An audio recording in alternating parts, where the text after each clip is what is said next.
Iran কিন্তু খেপা গেছে। আমেরিকার রক্তচক্ষুকে উপেক্ষা করে একের পর এক ধাঁচু টাইপের অ্যাকশন চালাচ্ছে, আর এবার ঠিক পয়েন্টে আঘাতটা করছে। ধরেন একজন মানুষ আমারে খালি ঢিল মারতেছে, তো আমি যদি একটা ঢাল নিয়ে তার সামনে দাঁড়াই থাকি, কতক্ষণ টিকবো ভাই? ঢালও তো একটা ধাতব পদার্থ। সেই যদি মনে করেন তীর মারে হয়তো ঢাল আটকাবে, কিন্তু যদি মেশিন গান মারে আমার তো ঢাল আটকাবে না, আমার মরতে হবে। সো ওই যে ইংরেজিতে একটা কথা আছে না, prevention is better than cure. অর্থাৎ কোনো রোগ হওয়ার পরে ওইটার ওষুধ খাওয়ার চেয়ে এই রোগটাই যেন না হয় সেই ধরনের ভাবে চলাফেরা করা উচিত। তো প্রথম থেকেই ইরান চেষ্টা করতেছিল, যেখান থেকে টোটাল অভিযানটা চলছে ভারত মহাসাগর পাশাপাশি আরব সাগর, সেখানে মার্কিন যুক্তরাষ্ট্রের যে বিমানবাহী রণতরীগুলো, ডেস্ট্রয়ার, ফ্রিগেট, তারপরে আরো অনেক ধরনের হুলস্থুল একটা আয়োজন, সেখান থেকে এই মুহূর্তে কেন্দ্রীয় কমান্ড আপনার সিদ্ধান্ত নিচ্ছে ইরানে কখন কিভাবে হামলা হবে।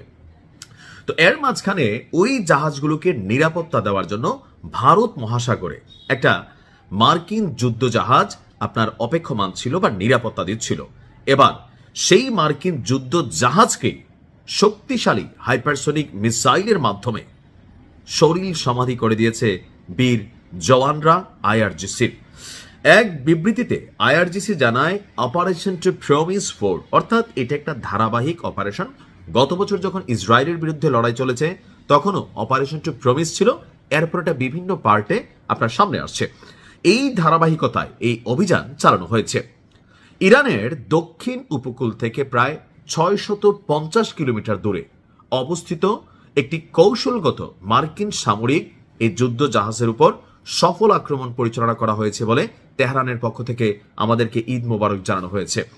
আইআরজিসির দেওয়া তথ্য অনুযায়ী ভারত মহাসাগরে একটি মার্কিন ডেস্ট্রয়ার যখন আমেরিকার একটি জ্বালানি পরিবাহী ট্যাঙ্কার জাহাজ থেকে জ্বালানি সংগ্রহ করতেছিল, অর্থাৎ আমরা যে সমুদ্রের যুদ্ধ জাহাজগুলো দেখি প্রতিনিয়ত এগুলাতে আপনার জ্বালানি সরবরাহ করতে হয়।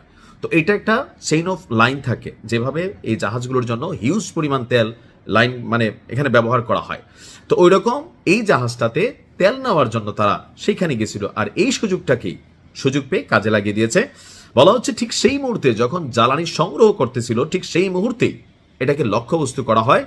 অভিযানে ইরানের নিজস্ব প্রযুক্তিতে তৈরি কাদার 360 এবং তালাইয়ে শব্দের মধ্যে একটা ভাব আছে, তালাইবা এটা হচ্ছে আপনার তামিল ওয়ার্ড, আর এটা হচ্ছে কি তালাইয়ে, নিচে শেষে হ আছে, আর এটা হচ্ছে কাদার, মানে এই শব্দগুলো একটু চাপ দিয়ে বলা লাগে আর কি। যাই হোক, এই উন্নত মানের হাইপারসোনিক মিসাইল ব্যবহার করা হয়েছে।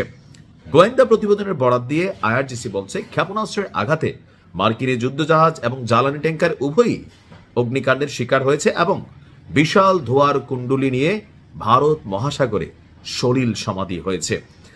আর এই ধারাবাহিকতা চলতে থাকবে। এই লড়াই ইরান থামাবে না যতক্ষণ পর্যন্ত শত্রুরা লড়াই করতে বা লড়াই থামাতে তারা রাজি না হবে। খেলা হবে। ভালো থাকুন।